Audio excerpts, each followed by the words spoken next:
Thank you for joining us this morning with our city council budget development. We'll go ahead and get started. Connie, could you please call the roll? Here. Here. Here. Here. Here. Here. Thank you. We'll go ahead and get started with agenda item number 2 is Planning and Development Services. Brent McLean, Planning and Development Services Director, will be in attendance to give a presentation. Hello, Mayor and Council. Brent McLean, Planning Director. I also have Becky Babb, the Planning Manager, and Christine Howe, our Grants Manager, with us for the next couple items here. But we'll jump into our budget slide and we'll let Becky kind of go through it. Good morning, Mayor, Council members. This is our planning division budget. So for our head cap, we have 6 full-time employees. That has not changed. And so that will be our personnel total. This is our salaries and benefits slide. So for budget FY25, that's our total budget. And FY26 will be $917,118 for the salaries across that staff. Here is our revenue, which comes primarily from our planning fees. We have some licensed sign permits, our community-led grants, and other miscellaneous revenue for our total incoming revenue. We're certainly not self-supporting, but those are the fees that we have coming in and other revenue.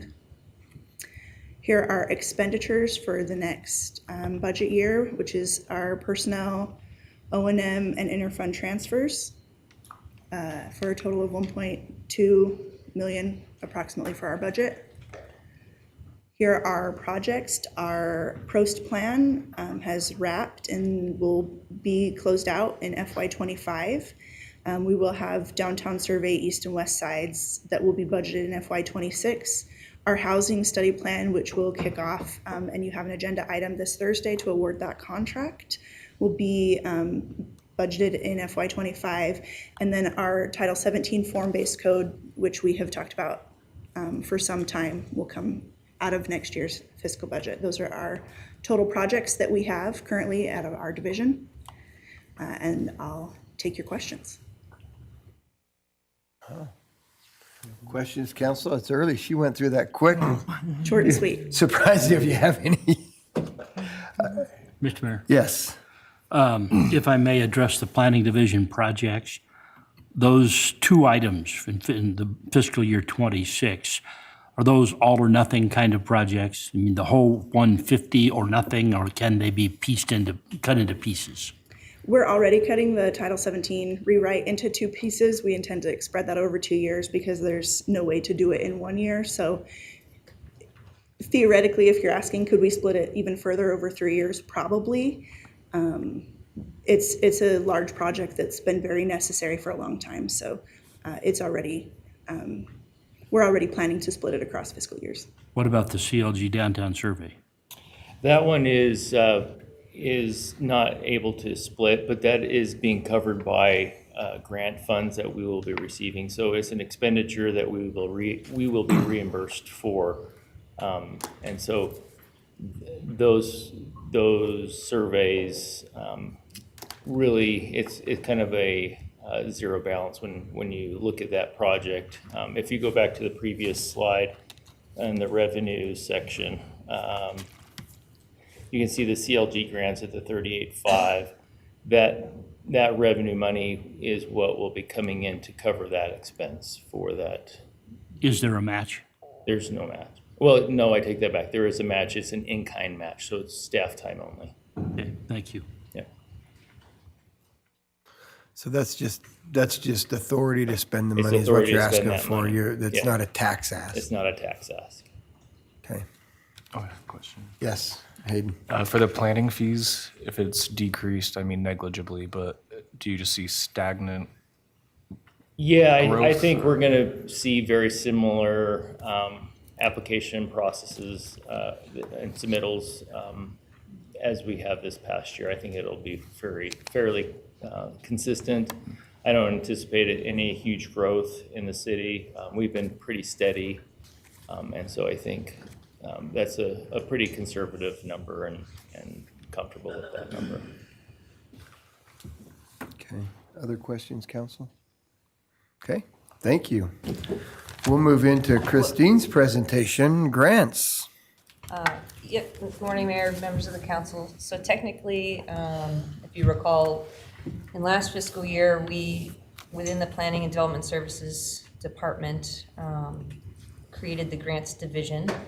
So there's the Planning Division and the Grants Division. And this division does come out of the general fund, and it was a way for us to better track our expenditures on the grant side of things and the work that's done outside of just the specific planning work.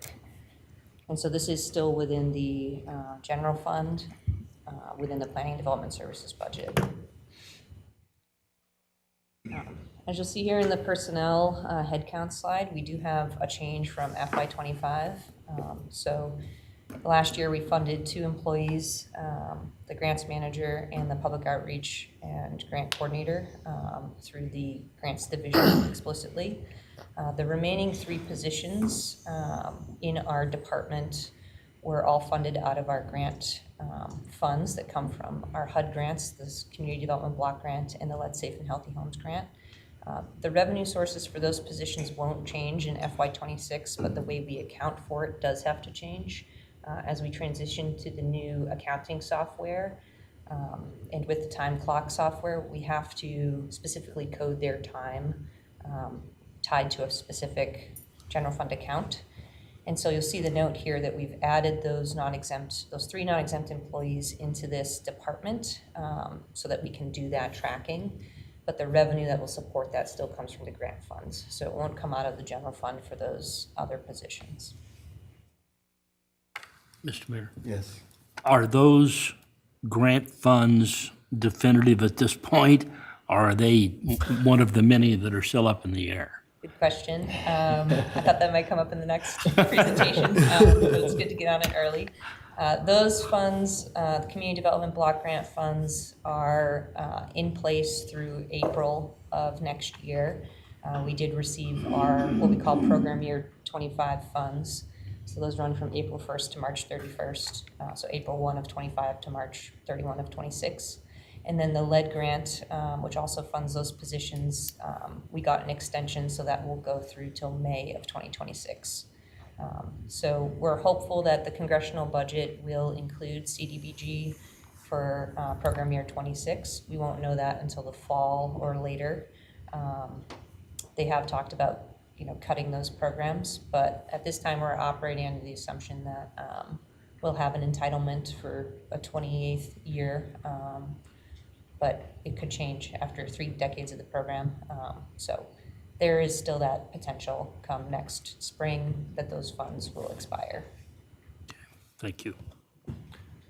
Theoretically, if those funds expire, that's going to put a lot more pressure on local governments and things like that to fund it. Right. Okay. So you can see in the salaries and benefits, that's just those personal expenses reflected here. So that increase from the 2 to the 5 is reflected in the salaries and benefits. But as I noted, those 3 employees that were funded solely out of the CDBG and lead programs, that revenue will come in.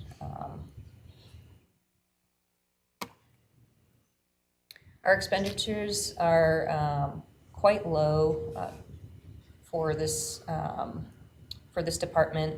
We have included one of our project asks on the project list here in this total operations and maintenance budget, and that would be for a grant match for $50,000. If the council doesn't move forward with that, then our operations and maintenance will essentially be close to flat, and that includes primarily expenses for things like the legal ads we have to post, supplies, phones, the cell phones, not the citywide phone, and small expenditures like that. So if you take out the $50,000, we're pretty much flat across the board from FY25. And then there are interfund expenses there. Councilmember Cheatham and then Council President Larry. Is that $50,000 for a specific grant? No, that is to anticipate grants that come up throughout the year where we would have to provide a match. We saw this happen a few times in FY25. One most recently with the mountain bike trail plan that we had presented. that required a small match. And sometimes we'll have things such as like the historic preservation grants might have a small match. So this was a way of anticipating potential small matches for state and federal grants that might come up, or even, I guess, more so private grants. So we could get those, apply for them, and get them in the fiscal year. We don't always know in the future what's going to come up. So it was just a way of having that money kind of set aside so we could act on those. And again, it's kind of a project ask. So if the council chooses not to fund that this year, then that would be removed from this. Thank you. That Council was President? my exact question. Okay. So, Okay. Mr. Mayor, Yo, we got one more. when we had discussed ARPA and we allocated funds, we had set aside a certain amount for grant matches. Is any of that 50,000 correlating to that? No, those ARPA funds, for the grant match, they had to be specifically obligated to a contract prior to December of 2024. So all those ARPA grant match funds were allocated. Thank you. And as I mentioned, this says 75, it should say 50, but that would be the project ask. And then our professional services line, I've essentially just reorganized some other expenditure lines to increase that to 8,500. And that would be for us to do our CDBG consolidated plan, which we are required to do every 5 years if CDBG still exists. So all that planning would take place next spring and summer. So that line has slightly changed from the 6,000 to 8,500. Just wanted you to know what that professional services line primarily is used for. Mr. Mayor, could you go through the fiscal year 26? I can't make sense of how those numbers work. Yeah, that's a typo on the 75,000. It should say 50,000. So the Okay. 50,000 for grant match plus the 8,500 gets Okay. you to the 58.5.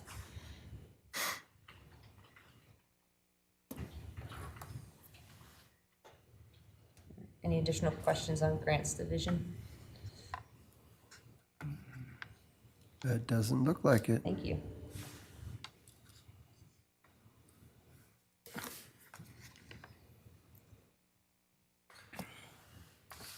So, Now, would you like me to move into item 3, grant funds? 3. sure. Oh, we just did. I thought that's what we just did, but The grants division is within the general fund, within the Planning and Development Services Department. The grant funds are our 081 funds, as we call them, which are the separate accounts that we use to essentially track and monitor all of our grant-funded projects. It originated with our CDBG fund, and then as we got other competitive federal grants, we added those within the 081 funds. And this allows us to ensure financial compliance and monitoring that helps us with a pretty clean single audit come audit time. So that's why we keep these kind of separate in the 081 department. And this here is a listing of all the 081 grant funds that we have open at this current time. As I mentioned, by putting the grants in this separate fund, it allows us to ensure that we're able to pull reports that are clear and accurate, properly track the funds. We're not commingling any of the grant funds with general funds, and just provides easier reporting for our monthly reimbursement requests. All of these grant funds also have a kind of a revenue account, so they end up netting out. So as we expend, we reimburse, and it's all done at the same rate.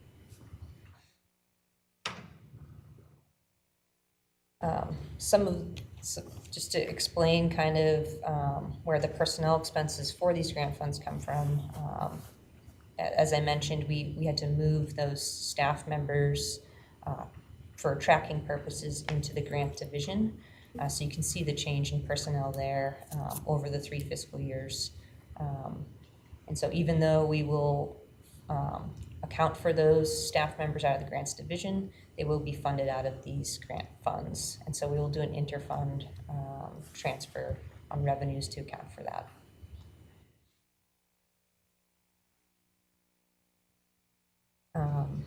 So you'll see that the salaries and benefits from the grant funds will be decreased to zero. As I mentioned, those are all being moved into the grant division. And then in terms of expenditures, this is just for the CDBG and lead programs. You'll see what the actuals for personnel would be. So that's where that revenue will come in. And then our operating and our expenses, which primarily include all of the projects we do under the CDBG and lead programs.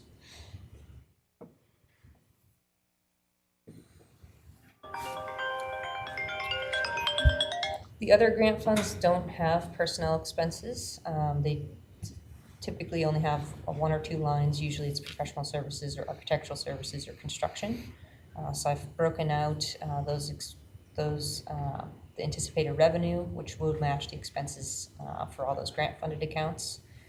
So each of these accounts is essentially a grant project. You'll see CDBG and lead, we're pretty familiar with. Our brownfield program is going to continue through FY26. That ends in September of 2026. So that's the remaining amount on that grant project. Under the RAISE grant, that's our North Portneuf Crossing project. So we'll be concluding our design and beginning construction. So that amount accounts for that. Most of the construction will take place in future fiscal years. That is a $7.5 million project. So that's what we anticipate expending in the fiscal year and the authority we would need. The FireWise, those are all our Western States fire management grants. We have 3 open at this time. Phase 1 is going to conclude in April of 2026, and then Phase 2 and Phase 3 extend through November of 2026. So that accounts for those 3 funds. Our urban community forestry, this is one of our grants that was terminated. So that remaining amount is what we have already receipted in from that program, and we'll finish expending in FY26.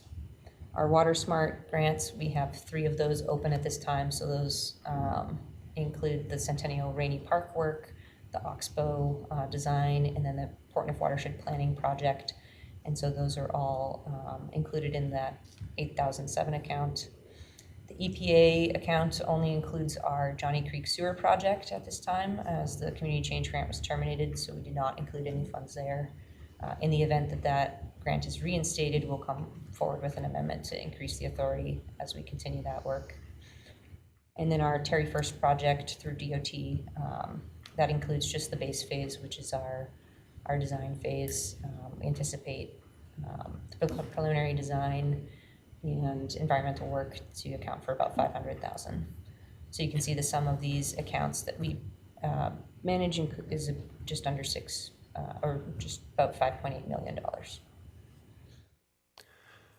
Christine, I'm sorry, but can I just ask you, basically Brownfield's grant, we have that money or is it threatened right now? That money is under agreement and is not threatened. Okay, the raise. The raise is also under agreement and not threatened.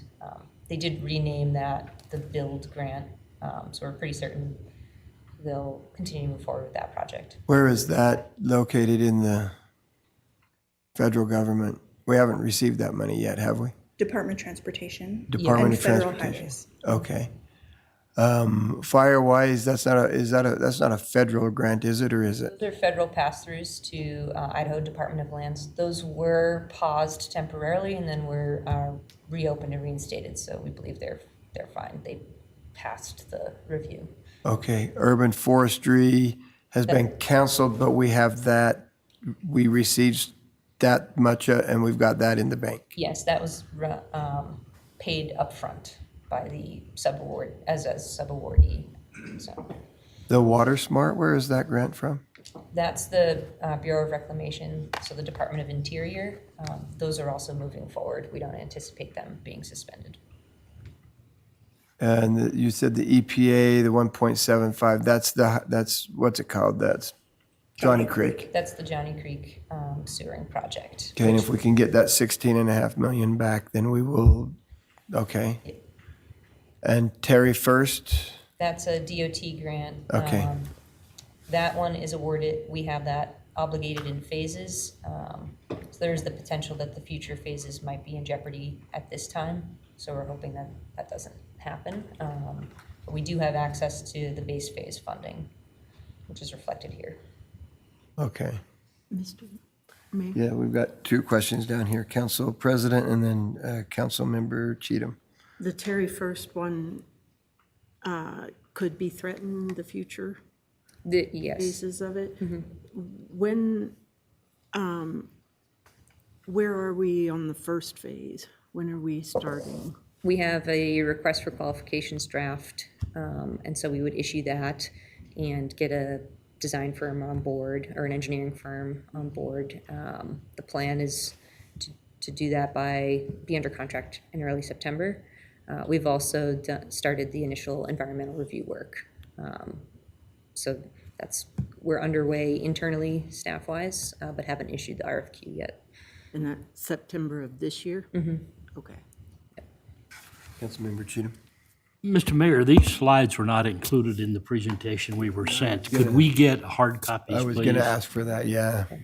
Not sure how they got missed on our things, but Okay. if you'd print out some hard copies for the council, that'd be great.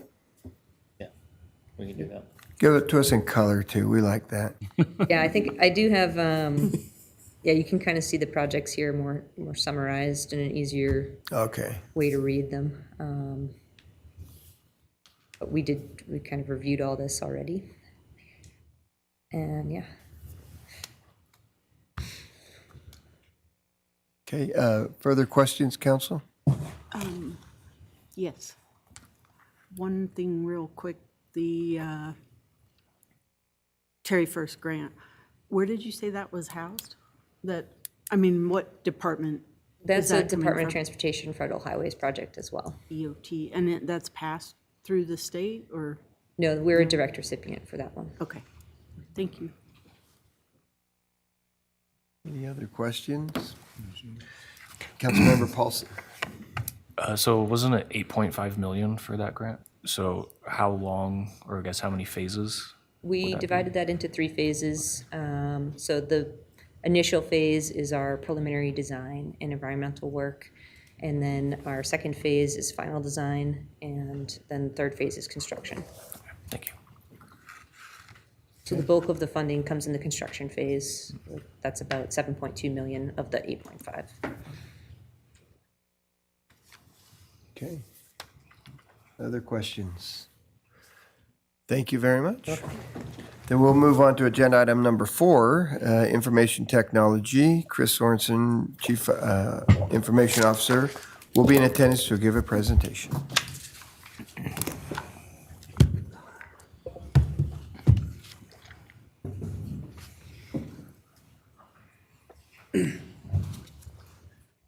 Should have brought my other glasses.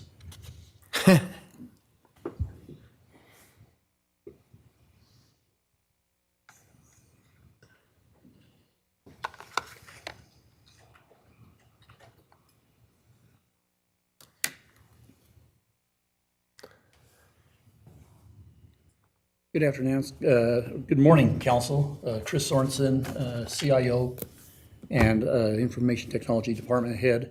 And I have here with me Aaron Lyon, network engineer, cyber guru, and the person who's going to slap me if I say something incorrect. Keep me in line. Just gave you permission, just.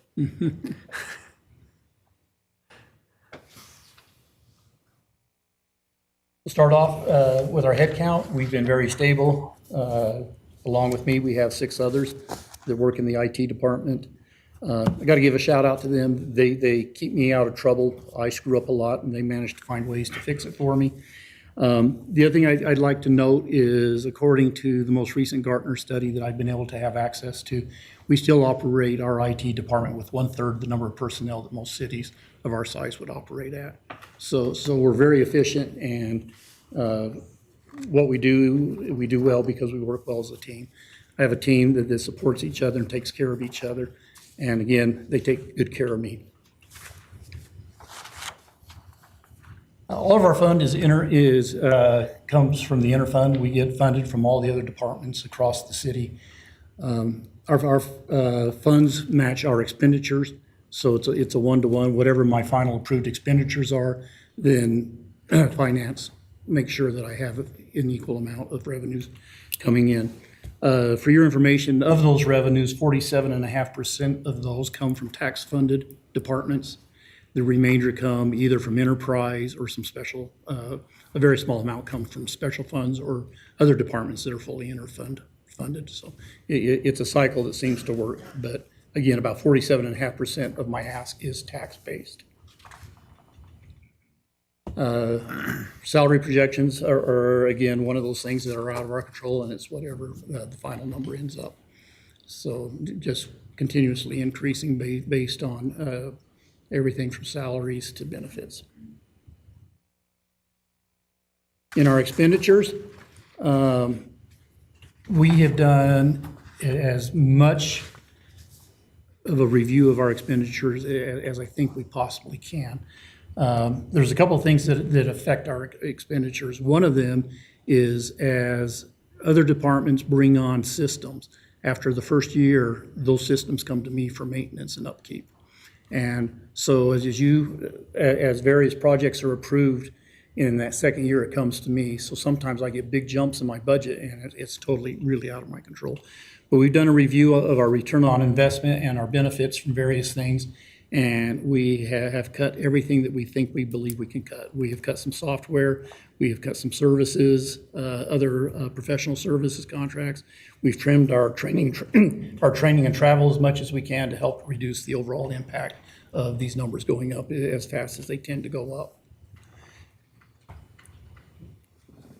As I mentioned, sometimes we pick up projects. Here's just a sample of 3 different things we pick up this fiscal year that significantly increase the overall budget. The Central Square, as Central Square comes. Chris, just a minute. I think we had a question. Okay. If we could go back to that expenditures expenses slide. Yeah. What do you have in mind in the capital improvement line? The $25,000 we have there right now is looking at with our power supply system, our battery backup system back there. Most of our batteries are about to age out, and that is one of the key things that's going to be used for. So. Thank you.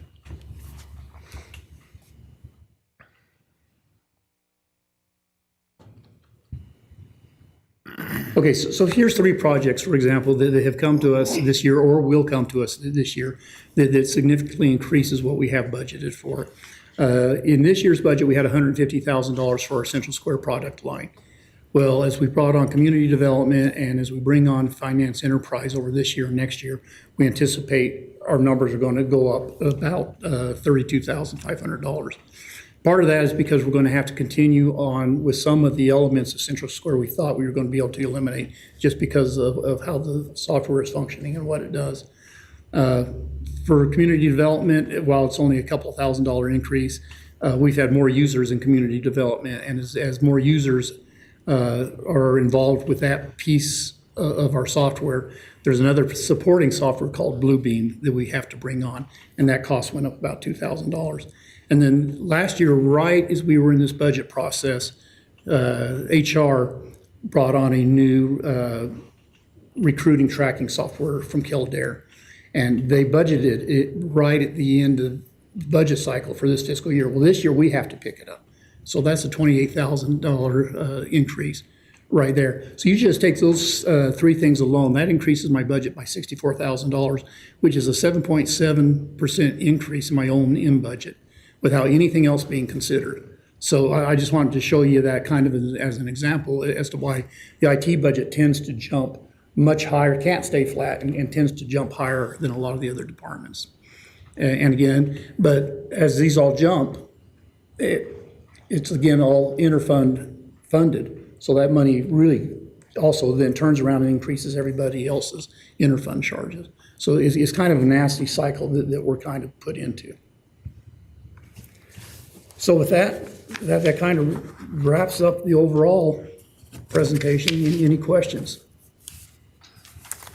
Questions, council? You Okay, guys are too easy. Thank you. thank you. They did make it easy on you. Then we'll move to the hard one, the mayor and council department. Ann Nichols, chief of staff, will be in attendance to give a presentation. Ooh, she's even pulling the clerk up. Pulling the big guns out. Yeah.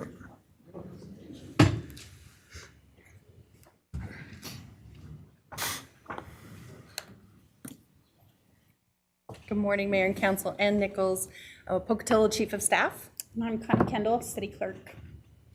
And we are here to talk about the budget that we put together for all of you and our office staff.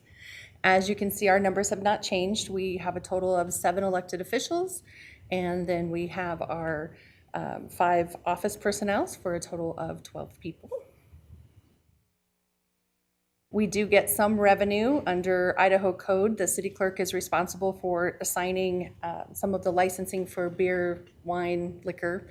And because of that, we do receive that revenue from those licenses that are issued through the police department. And then we also receive administrative support money, which is the internal transfer from other departments, since we are the managing entity for the city. I can ask you a question, Oh, Mr. Mayor? yes. In that licensing, does the police department keep part of that since they're doing the work? Not this one. Okay. They are kind enough to let us have all of it, which we appreciate. Our salaries and benefits, you can see there is a little bit of a jump in the salaries. It's not only just the increase that you tentatively approved so we could see where the numbers were, but in the benefits section, we do have to consider the fact that we have an election coming up for the general election. So we have to budget benefits as if they were 4 brand new full family people coming in, because we don't know who will be occupying those seats. So it is a little higher than it should be for that reason. Does that also include funds for a potential runoff? Not the salaries and benefits, but in our O&M it does, yes, that's correct. So that's what the next slide is. You can see we are down from last year because we are no longer doing rebranding. We should be finished with that by the end of this fiscal year. And so we are down, but we are not down as far as we should be, because we do have an election coming up and we do have to budget for a runoff, which the county has given us an estimate of, About $60,000. so a little less than that, but it's pretty close to 60. So we do have that budgeted in just in case we need to use those funds. We do have a capital improvement ask, which is to replace the vehicle for our department. We do have the money available for it in Fund 78. We've been diligently saving. We expect to purchase that vehicle from another department so that we can then cascade down our existing vehicle down to another needy department. We try to be very frugal with that. And so there you can see our vehicle ask, and that again will be from our Fund 78 account. That's not a new tax ask. No, it will not be from tax funds. okay. It's not a new tax ask. It comes from our savings that we have been putting aside diligently a little each year in anticipation of replacing the vehicle. Okay. And then I just have a couple of slides that we have done, excerpted and summarized from the Associated Taxpayers of Idaho most recent publication that has come out. I know that all of you and the public are very interested in seeing where the city of Pocatello lands as far as taxes, because we do hear, that we are high. And so I like to pull this information out. This is the cumulative taxing district's levies according to county seats. You can see we rank number 9. This is the city levy rate per $100,000 of assessed taxable value. City of Pocatello again is number 9. And then just to show you the the state of Idaho has approved the property tax bills that do help taxpayers pay their property tax money. Those are the two bills. This again comes from the Associated Taxpayers of Idaho that shows how much is going into each county.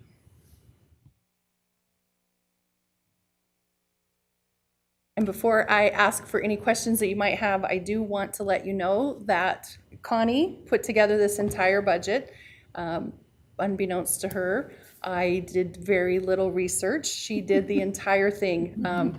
We are succession training, just so that you are aware, and Connie is taking on the responsibility of learning how to put together the budget for our department.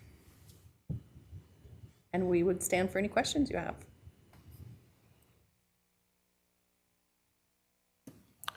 Thank you for your time. Okay, thank you.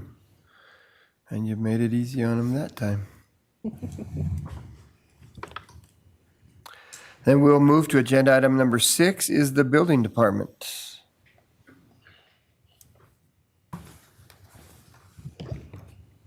Good morning, Mayor and Council. Richard Bigelow, building official for the city of Pocatello.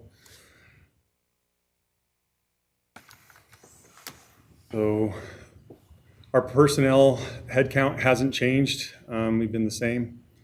So we're six employees in the building department. This is our projected salary and benefits for the upcoming year. Mr. Mayor, these are dramatically different than what we're seeing. What? Okay, let me look at this up here. Which one are we on? We should be on. Okay, so what we're seeing. Oh, sorry, we're on City Hall. Oh, yeah. So I apologize. We had an increase of 2 employees on City Hall. We took over the cleaning responsibilities for the library. And so we have an upgrade of employees on that. So we have a total of 6 now instead of 4. Okay, so if we, Sorry. Council, if you go further down into your Yeah. slides, you'll see City Hall. We just jumped the building, so Sorry. City Hall, then building. Okay. So this is our salaries that take to run the department. And our expenditures for the year to run the city and keep it clean. Then our ask is, again, it's a large one. It's for our heating and cooling system for the building, and it's the same thing that we do. You know, we're throwing up a number. It's going to be quite expensive when we have the funds to do the upgrade to this building, because it's basically a complete remodel.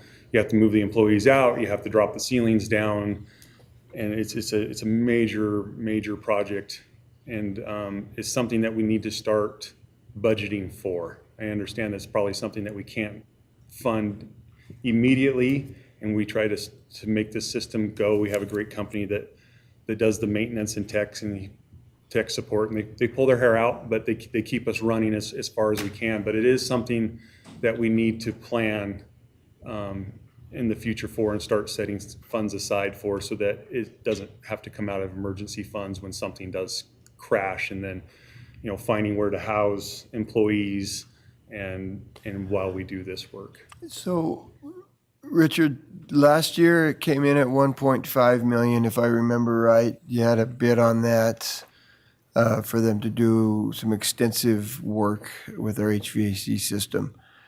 This year, you're recommending the same 1.5. We didn't fund it last year, I don't believe. No, we did not. And I'm pretty confident that it's not the same as last year to pay for. We haven't gone out for an official bid. The 1.5 was the estimate from the designer.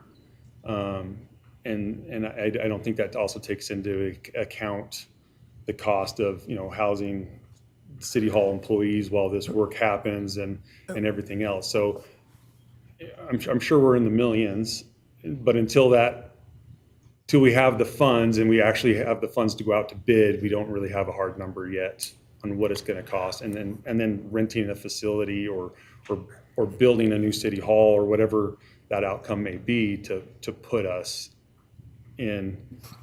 That was going to be my next question. That 1.5 is only material and maybe some labor, if I remember right, but it has nothing to do with what we've got to do with our employees, where we put them, what we do there. That's, And with our current presidency with tariffs and his comments about steel increase, which that's what our ductwork's built out of, who knows what the new fees can be. I'm sure we couldn't, even if we were to get a bid today, it's probably only good for 7 days to do the work because of that.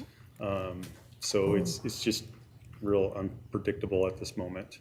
But I think it would be wise to start putting some money away because we know the day is coming. yeah. Mr. Mayor. Yeah. Councilmember Cheatham and then Council President Lyric. Thank you, Mr. Mayor. Richard, can this project be done incrementally? What, the plan would be do half of the building at a time. So do the city hall half first and then do the police department half. You could probably break it up that way. It's going to be loud. It would be loud on PD side because you're pounding on tin with hammers, so you're going to have the echo effect. But you can't just like do engineering because it's gonna echo and rattle throughout and disrupt employees and give them headaches and. So if we were to literally do this, we have to move every employee out of City Hall to another location because they will be tearing everything up out there to get the ductwork put in and get stuff, and you just But can't. could it be broken down into smaller pieces than half of the building at a time? The noise would be so loud and you'd have beeping of scissor lifts and banging and pounding and cutting and dropping the ceiling. It would be hard having phone conversations and it'd be extremely, could it be done? Yes, it'd be extremely disruptive and probably some extremely frustrated employees. When it's virtually impossible to work when they do things. We did, if you remember, a few years ago, we had a problem with the sewer and Roto-Rooter came in and they were only this much space, but it affected every person in City Hall. Everything that they did, you can feel it, you can hear it. It just echoes. Poorly built building for a city hall. It's great for a grocery store, but not great for a city hall and being able to separate things a little bit here and there is the problem. If I recall, we'd have to remap all the zones also, so that would cause a whole nother portion of disruption to where you couldn't break it up into sections because of the mapping, correct? Yeah, it's extremely challenging. It's even challenging just doing the two sides. But yeah, and the noise is huge. Like when we redid council chamber and did the floor to run our cables underneath this, and we were saw cutting the floor, it echoed throughout. And even the little wall addition here, it was, it wasn't a ton of cutting, and they were cutting outside, but it still creates noise and disrupts the work that goes on here. Yeah, it's tough to, could you? You probably could, but you can't work with it being done like that. So that's the concern. Yeah. Linda? And I'd be concerned that, in addition to just the logistical problems that you've mentioned, that could actually increase the cost substantially rather than just getting it done at one time. But I wanted to ask about the HVAC system in particular, like the need for doing this. We've talked about in the past, if we don't do this, kind of where we're at. And I remember conversations about like certain gases that we use in our system that they don't even make anymore and all those kinds of things. Where do we stand with the current system if we were not to proceed with this? What will happen is the building's great at heating itself. It's the cooling side. The heating side is way outdated and quite expensive to heat the building. But correct, the gases that run the evaporators for the cooling units is outdated. We can't get it anymore. We have to convert those units to a newer gas, which is their next upgrade that they can get that will work on our units is almost outdated also. And what will eventually happen is that we'll lose a compressor or gas. We won't be able to get the parts, and we just won't be able to cool the building, and it will be extremely hot. As you're aware of, we don't have any windows, so we can't open windows to get cross ventilation in, and it will just be fun. Councilmember, So why the need to replace all the ducting? Can't we just replace the air handlers? We can, it's just not efficient. It's almost like an open plenum up there. There's very few ductwork, hardly any, there isn't any return. It just goes up and through the ceiling grid. And so for the performance of the new energy efficient units, it would, and the performance of the building, it would work better to replace the ducts. With an actually a hard plenum then? Correct. Yeah, because right now it's very limited on the supply ducts that supply the air to the areas. It's yeah. Right. So how many air handlers do we presently have? I think there's 6, if I remember correctly, up on top of the roof. And they're the originals? There's the council chambers is the newest equipment. There's 2 that run council chambers up there. So the life on the others is about what? The age, excuse me? Our technician came in and he's predicting that we probably won't make it through the summer on our stuff. And he's already had to replace the gas on one unit before we even started. There's a hole in the system somewhere and it leaked out. how old are those, that system? It's from whenever this building was started, so What's back the in the 80s. I So believe it's is when this was it's built. the original Yes. system. Except for the units over council chambers. Great, thank you. Other questions? And that's it for that. Richard, you don't make it easy on us. I know, I apologize. It's something that's been kicked down the road for a long time, and I appreciate council. You know, you guys, you think about it, and as, you know, we do the best that we can with our funds, but something that we try to save for, and then we're also, the money that we don't spend, we're gonna try to roll over into a reserve fund and start also saving that way. So every little bit helps. Mr. Mayor? One follow-up question. So if say one of our air handlers went out completely today, can that just be replaced? I would have to talk to him. I don't know how, we could probably put a new unit there. A new unit? Yeah, but it would be a little bit of work. It's kind of complicated to explain, but I could get you in touch with the engineering company and we could sit down and have a meeting about it to explain it better if you'd like. Okay, no, I'm good, but thank you. Thank you. Council President Lyric. I was just thinking about your comment about the tech who said we likely won't make it through the summer. What would that mean? Because even if we were to approve this, it wouldn't be done by then. What won't make it? It could be, I haven't talked to him. I was on vacation when he told that to Becky, our supervisor for City Hall. It could be as something as, you know, the gas leaking out of the compressor, getting the gas. We could lose a compressor. It could be catastrophic failure of one of the units. I'm unaware of, but it could be one of those things. And it would mean like a section of City Hall not having AC? Yeah.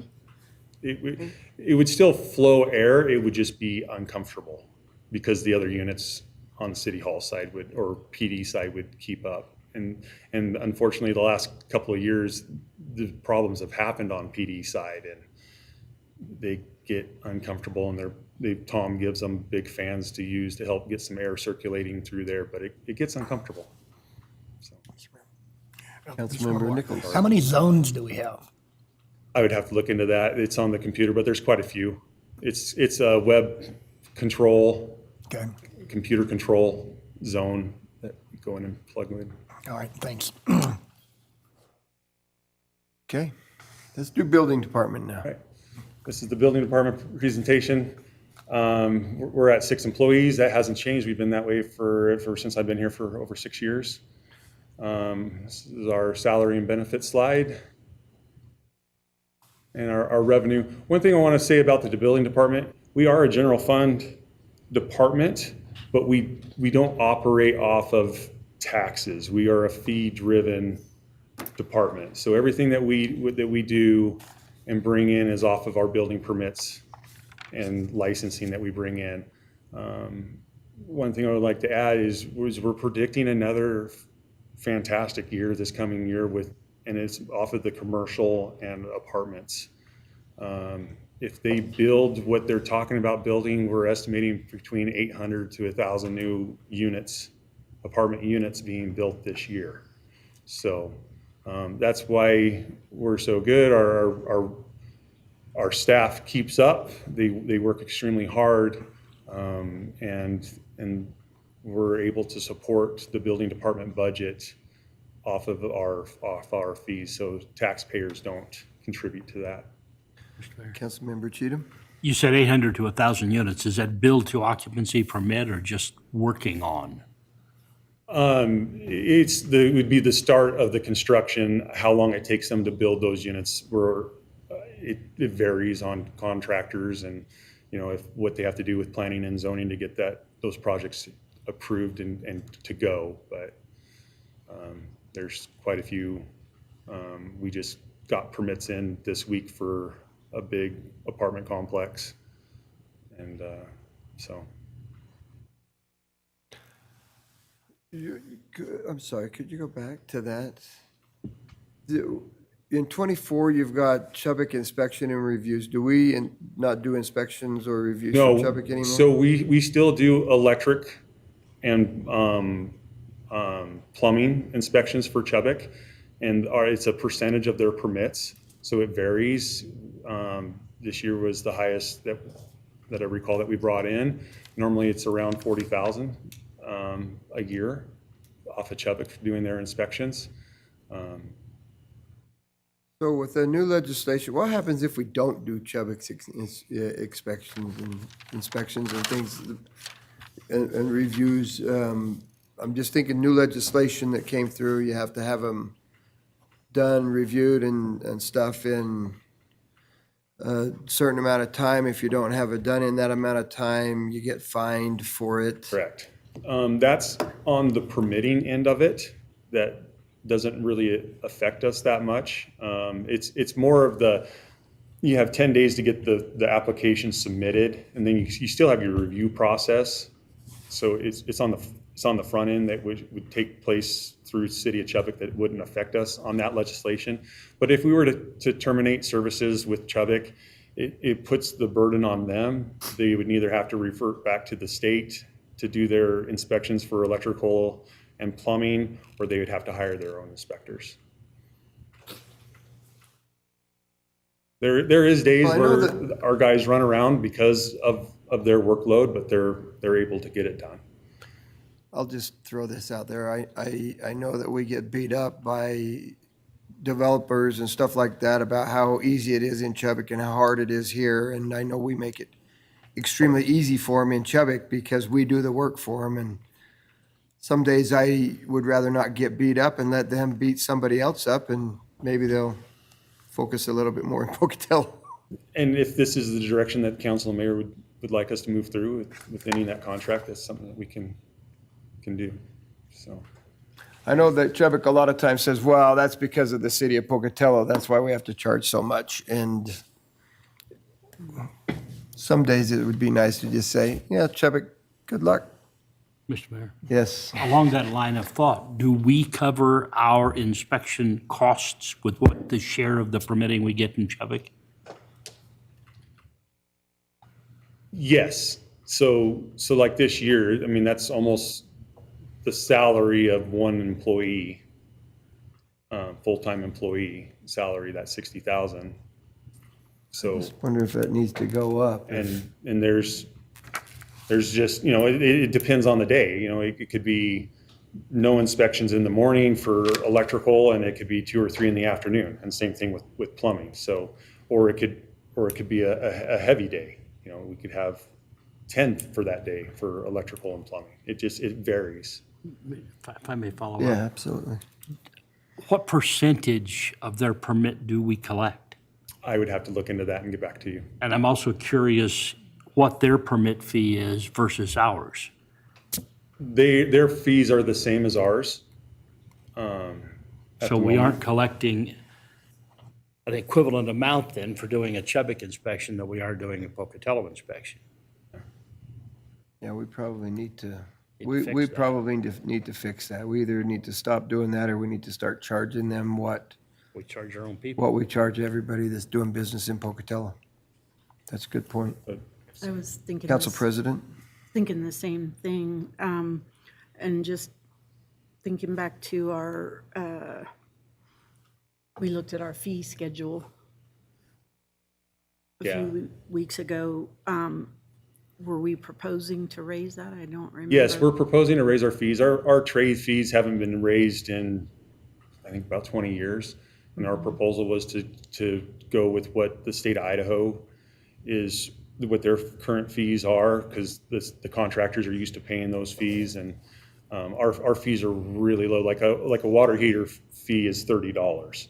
Well, that doesn't cover the salary of the inspector, let alone the permitting staff to get the permit issued, wear and tear on the vehicle and fuel. So that's why we went through and proposed our fee increase on the trade permits this year. And we're specifically looking at Chubbuck?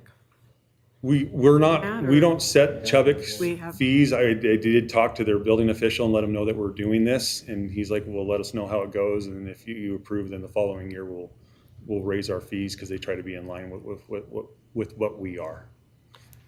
I do think that we need to, I agree with Councilmember Cheatham. We need to cover our costs to do their work, so Amen. At I least. will pull up that contract. we need to look at that and we need to increase that to what we're subsidizing Chubbuck. We subsidize Chubbuck with our airport, with our cemetery, with our golf courses, with Everything. everything out there, and we get beat up. We need to start paying, they need to start paying what it's costing us.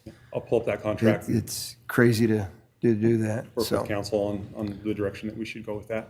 Okay, Councilmember Mangum. Approximately how many inspections do you do per year for Chubbuck? I don't have that number in front of me, but I can get that and get that information back to you.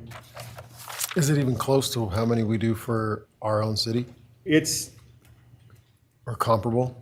comparable. It's easy to build in Chubbuck, it's flat. Yeah.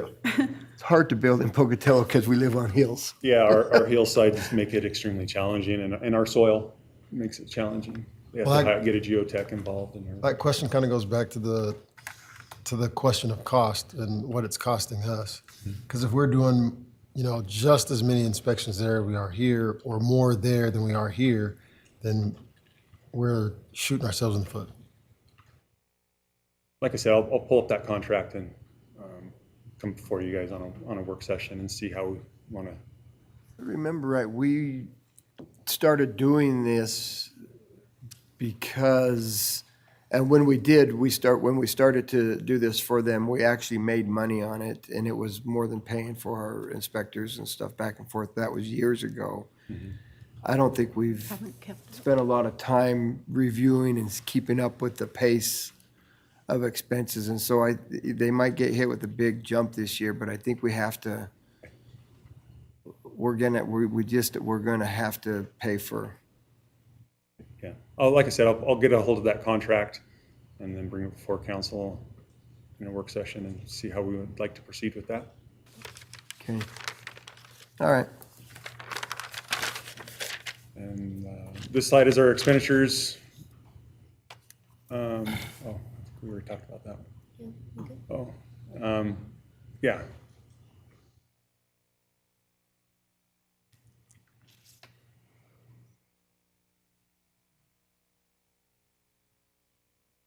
This is your CapEx for cars, SUV, trucks. You've got $50,000. Okay, there shouldn't, that's not correct. So we have a new vehicle in, I don't know where that slide came from. I apologize. It wasn't in my file that I reviewed this morning. So, my apology, I got caught up at City Hall. Yes, building department, we've asked every year for 6 years for a new vehicle. I think we might have found a workaround for this year, but our vehicles are all up over 100,000. Something to plan on, that sooner or later we're gonna have to start replacing cars because my employees are in them every day. Basically their mobile little office running around town doing inspections. So. Councilmember Nichols? How many vehicles does your department have? So we have 4 and a spare. Okay. So when one goes down, we have an older Expedition that we got that we can use if they need an oil change or some other problems. Okay, thank you. Council President Lurick and then Councilmember Cheatham. You said that you have a workaround, excuse me, possibly have a So- workaround for this year. Is that, I'd be interested in hearing what it is, but before you say, if you can, is the 50,000 proposed for that workaround solution? Or is that the workaround would eliminate the need for the 50 or? The workaround, The workaround is a horse and buggy. We have a guy that's willing to donate his time to, That might be better than like trucks that you have to run into trees to stop. that's true. so what I would hope that we could possibly do this year is if the mayor's office gets their vehicle, then we could take the mayor's vehicle because it has low miles. Even though it's an older car, the mileage is lower, and it would help with the tax ask, and we would be grateful for that. So would that eliminate that 50,000 or lower it? It's or- something that we could cut from the budget if that was to happen. Okay. Is how I'm trying to, I mean, it's nothing set in stone, it's just an option that idea. would work for us if everything else was to work out. Okay. Just trying to be a team player, and hopefully I don't step on other department's toes on asking, but Here's what it is. nicely. Councilmember Cheatham. What kind of vehicles work best for the inspection department? Do they need light-duty trucks? Do they need sport utilities, sedans? So right now we're running around in little SUVs, Chevy Equinox. We have a Buick. My inspector likes that car that drives it, but we like the all-wheel drive, either, a pickup truck that we can put a tonneau on so that we can put ladder and lockable, so we can put ladders in our tools in it, or the SUVs work well for that too. It's like everything else, though, everything's just so expensive.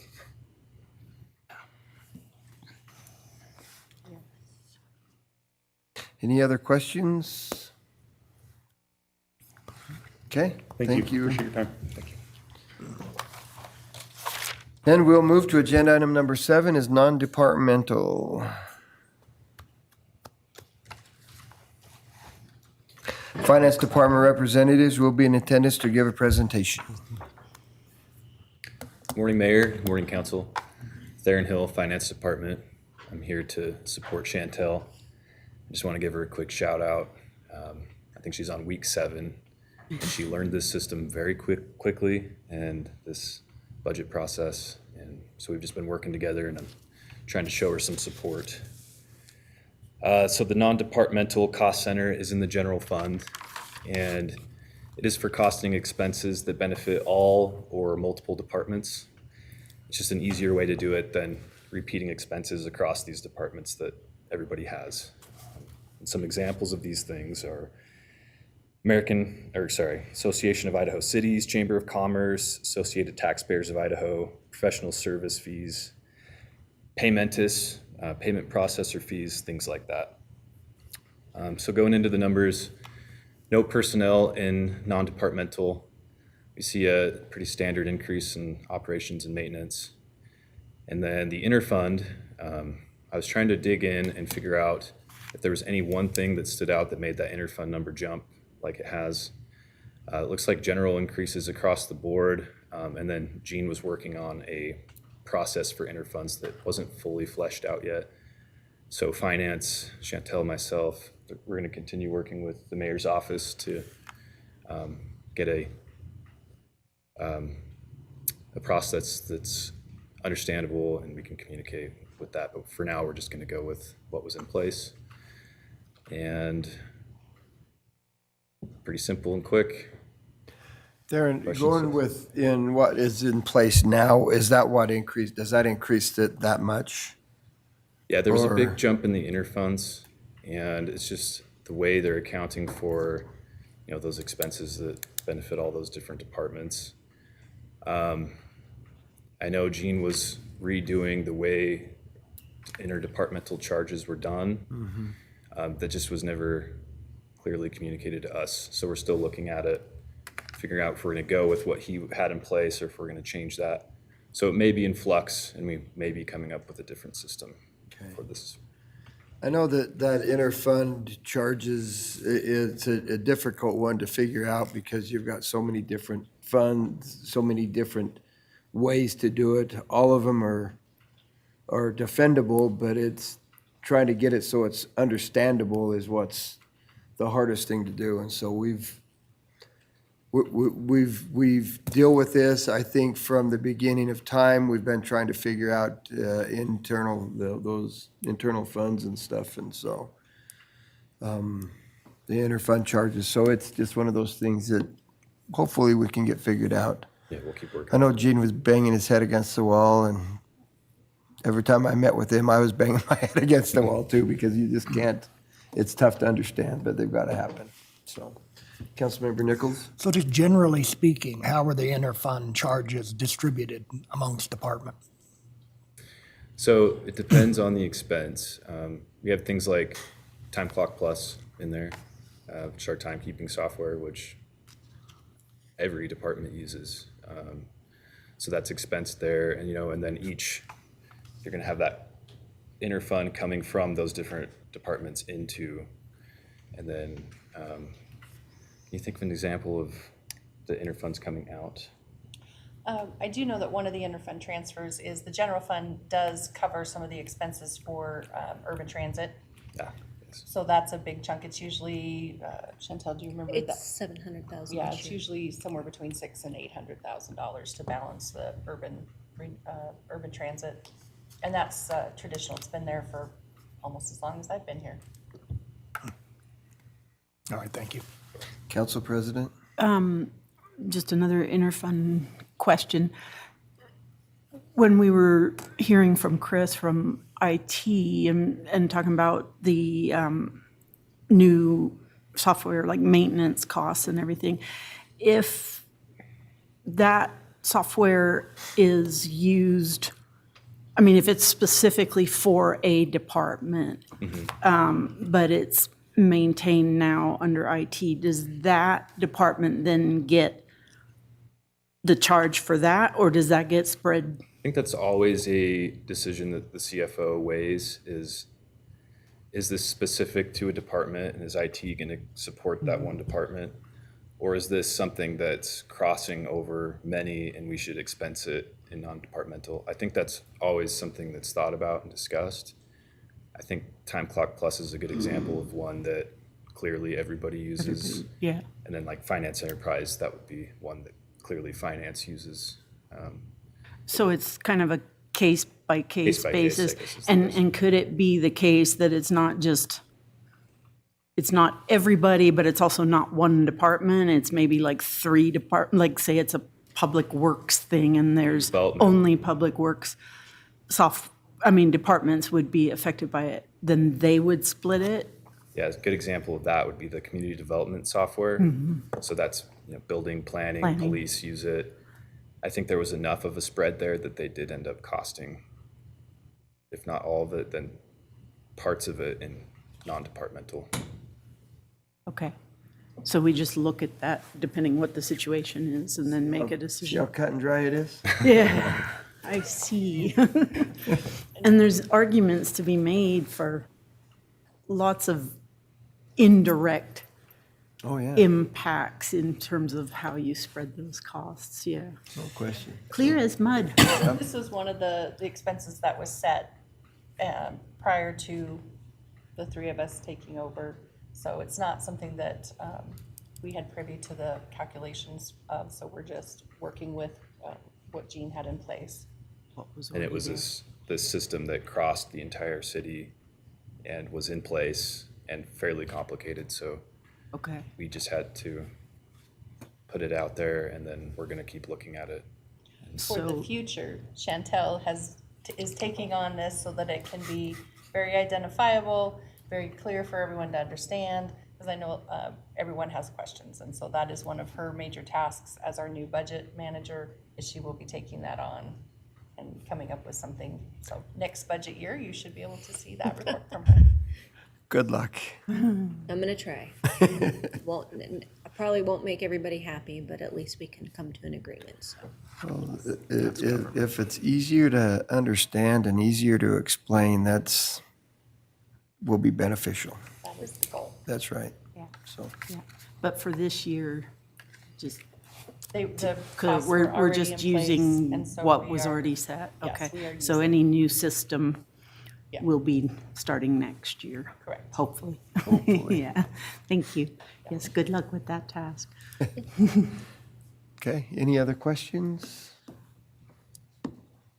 I would just like to echo what Theron said. Chantel jumped in head first, and she's done an incredible job. So thank you for what you're doing and how you've done it. It's incredible. We got a lot to learn. There is a lot to learn. So thank you. Okay, then. Council, thank you very much. With that, then we are adjourned.